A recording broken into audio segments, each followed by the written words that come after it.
And I think that as more women are realizing that overconsumption kills, in the form of not only does it kill like your income and your pocketbook and all of that, but it actually kills a lot of relationships.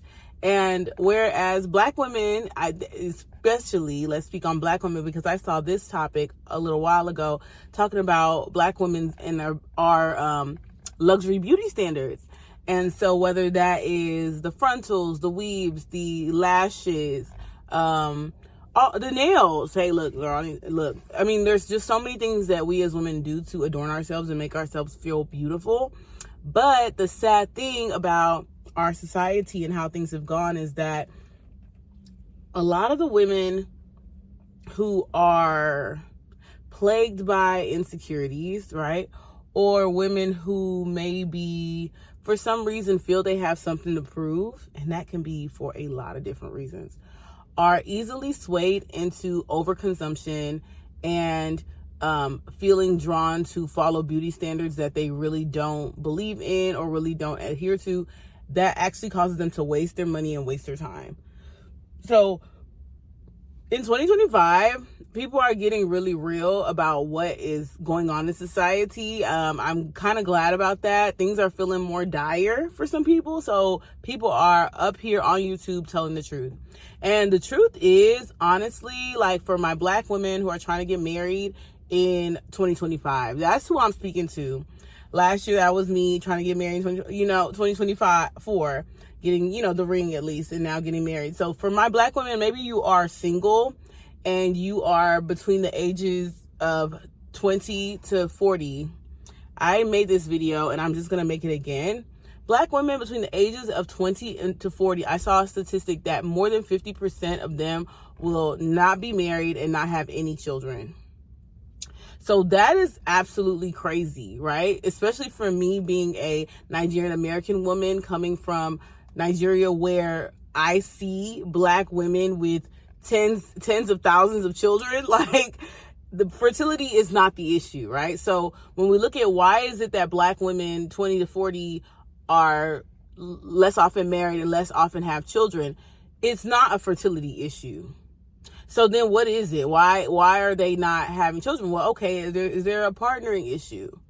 Yeah, there definitely is a partnering issue, because for a lot of Black women who have grown up without any like existence or perception of what a real man is and how it is to exist in the presence of a man and what that looks like and what that dance of like polarity, right? Engagement. What does that look like? And not like engagement with the ring, like day-to-day engagement. What it looks like to engage with a healthy man in a way that motivates him to continue to go on and to also continue to come home, whether that is pursue you or whatever, bring his energy towards you, but then also direct his energy towards his life purpose. How to really be that faculty in a man's life is the key to getting the ring. Like, there's no amount of makeup, there's no amount of hair. And that is a feminine attribute, right? That is the spirit of increase. That is the energy of the womb. That is abundance. That is what men are looking for in women. It's not a particular look. It's not a particular hairstyle. It's not a particular energy. And a lot of them will not be able to tell you this in so many words, because they are not people that use a lot of words. It's just an energy. And even when they meet you, it's an energy. But they are looking for that energy of increase. And so when a man asks you, what do you bring to the table? It's not to say, oh, what are you bringing today?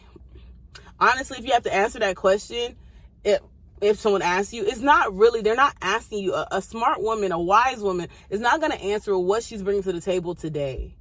It's what I'm bringing to the table in 5 to 10 years, which is what I'm multiplying. It's like what you have on the table. Because a lot of women, the answer feels like, I am the table. I am the table in that I am the vessel, right? So I understand that sentiment, like, oh, I am the table. No, babe. If someone asks you, what do you bring to the table? You need to be, that is, a guy is actually asking you, what is your 5-year plan for him and you, for y'all's life? What are you multiplying? Okay, babe, if it's just me and you and our romance, in 5 years, I'm bringing children to the table. No one's asking you to bring income necessarily, but I feel like as Black women, sometimes we are so easily triggered and it goes there immediately, and it that's not even what the conversation that we're having is about. It's not really a conversation about finances. Because hopefully in a healthy relationship, you do have to have those conversations, especially because of how us as modern women are earning and have earning capacity, and how we flaunted that to the masculine and to men, and how we've flaunted that to society. Whereas men have been earning billions and billions and trillions and billions and millions, and they will never tell anybody never tell anybody about it. They will never, nobody will never know. But women, when we get something, we get the bag, we want to let everybody know. And sometimes, yeah. So the women who are getting the bag are the ones who can bring that energy of increase, multiplicity, that energy. That's what you're trying to bring to the relationship. And somebody can call that vision. Sometimes someone can call that vision in a sense, and that's a good way to use it if you're talking to someone like that you're potentially dating, and they're asking you like, hey, like, not like, and they're probably not going to say that after Pop the Balloon. Shout out to Pop the Balloon for shutting down some of the ghettoest conversations in the relationship space. But the conversation about what do you bring to the table, you asking the man, what do you bring to the table? Honestly, you're asking him, hey, in the next 5 years, the next year, what do you see for yourself? Honestly, first, because you can't extend anything to me that is outside of what you see for yourself. So what do you see for yourself? So when he tells you, okay, I see for myself, let's say I see for myself, like, I don't know, a home, a family. Okay, then you can tailor your mind towards, okay, this person is family oriented. This person is person oriented, people oriented. The person is not maybe the person that's looking to be a mogul, right? He's not trying to be Elon, right? Elon got a different energy than someone who's telling you what they want and what they're manifesting and what they're bringing to the table and whatever, what's in their heart. There's so many different ways we phrase this conversation. But for my girls who are dating, 20 to 40, if you do not want to end up 40 with no man and no kids, right? And I don't want to I've had this talk in person with women because women have always come to me with these kind of womb issues, right? Now we're 42 and we're trying to have this conversation of fertility, trying to preserve something that is on its way out. And it's hard to have an honest conversation with somebody about the fact that, hey, you did things out of order. And that's a hard conversation to have with a woman, that, hey, you did things out of order. But in Africa and Nigeria, we have these very straightforward conversations. People will tell you, it's your time. This is your time because everything has a season.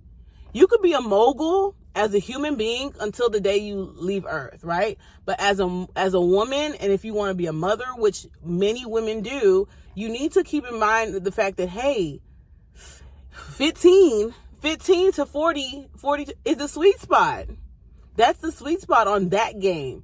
So while I'm giving 100% to earning six figures, and I'm giving 100% to being the best friend I can be to all my friends, I'm giving 100%. Make sure that you're giving 110% to your womb, which is going to be satisfied by and only by a man and a child. Those are the only two things that can really satisfy a womb. The cravings of a womb. So as a woman, a person with a womb, that is something that I feel like as Black women, sometimes we're not having those conversations because those are private conversations. So I am bringing this a very private conversation I have as a nurse, as a doula, as a friend, as a sister, with all the women I meet in my life. Please, please, please get your life in order as about when you're looking at, the state of affairs in your life, right? And you're looking at your biological clock, because it is ticking. I know they're marketing you guys all this fertility medicine, and fertility medicine is amazing. I am so happy that it is creating more birth for people who want that and can afford that and can sustain that. However, it is not 100%. And I know so many women and families who have invested tens, 20s, to 30 thousands of dollars into fertility and have no child to show for it. Right? So time is of the essence. Time is of the essence. As Black women who want to be mothers, we have to stand up on our fertility and do that for ourselves. Many Black women are doing that by dating outside their race. More power to y'all. Please do that. But as far as the women that are not trying to do that, please date, figure out what it is that you're looking for in a black man, looking at the black men, looking at what a black man is and what have you've known him to be, and looking at that in that category, if that's something that you're looking for, because it comes with its own. Black men are, they're dealing with a lot. So if you're tuning in and locking in with one, you're signing up for that. But if that's what you want, more power to you. But you're going to have to lock in right now on making sure you're dating. You're going to have to lock in right now on making sure you're going out there, you're looking presentable, you're looking good. Make sure you're going out there, you're opening your mouth, you're engaging with people, you're getting up out your phone. Make sure, and this is the last thing because I have to get off here. I got to go in the grocery store, get groceries to make sure that my home is together, right? Because if my home is not together, I'm not together. That's what I'm learning every day of every week. But make sure you're getting yourself together and getting out there to meet somebody. And if you have not, if you are, I would say if you're a woman in your 30s and you're a black woman in your 30s, especially if you work full time, you work more than 35 hours a week, you work more than 30 hours a week, there's just no way, unless you work out in the community and you're moving around, if you work from home or you work from an office location where you're not traveling, you're not moving around, you're not meeting new people constantly, the likelihood of you meeting a man in your day-to-day life when you're ordering groceries, ordering this, ordering that, it's not likely. It's not likely. And then when we get to 35, 36, 37, we have to start doing desperate things that we don't want to do. And we may not have to do that, but sometimes it gets to that. And I'm just having that real talk with my real friends, my real sisters out here who are trying to get a man and trying to have a good life, a happy and satisfied life as a woman with a womb. I know they told you that the Louis bag, all these bags, everything, you're going to be satisfied. And no, I've seen so many women that I've met in my line of work. They have everything. They're married to people who have everything. And guess what? Their heart is still longing for more, whether that is the love of a child, whether that is more love and time from their husband. So you have to really kind of think about what it is that is really going to satisfy you. If you're already comfortable financially, of course, you can always go for more. But if your love life is not together, your womb life is not together, that needs to be your number one priority. That needs to be your number one priority. And this is my woman from 20 to 40. We can let the womb slip after 40. It's not good, but many women do it. But from 20 to 40, this is your most precious energy, right? Especially when it comes to what you're bringing to the table. It's really this that you're bringing to the table. So make sure you're taking care of that and you're using this time. You're doing things in order. 20 to 40, that is our time to partner and procreate. Go forth and multiply. There's not really a lot of other things that you really have to be focused on doing at that time outside of just sustaining yourself and making sure that you're okay. But I see so many women pushing themselves into being dysregulated, being crazy, neurotic, anxious, trying to do a million things that we have no business doing. So that is my video. Did not mean to be so harsh, but I know that this message is for somebody. So let me go to the store for all my new subscribers. Thank you so much. If you're following my journey into wifehood, it has been so emotional and so beautiful. Hopefully I'll be posting some more wedding updates because I know some people are interested in that, and fitness updates, y'all, because I gotta get it together. Like, the engagement photos are coming up soon, and I'm like, I need to be on Snatched, and honestly, Dallas has just been too cold for me to do anything. But it was nice chatting with you guys. This is free therapy for me. I'll see y'all next time. Bye.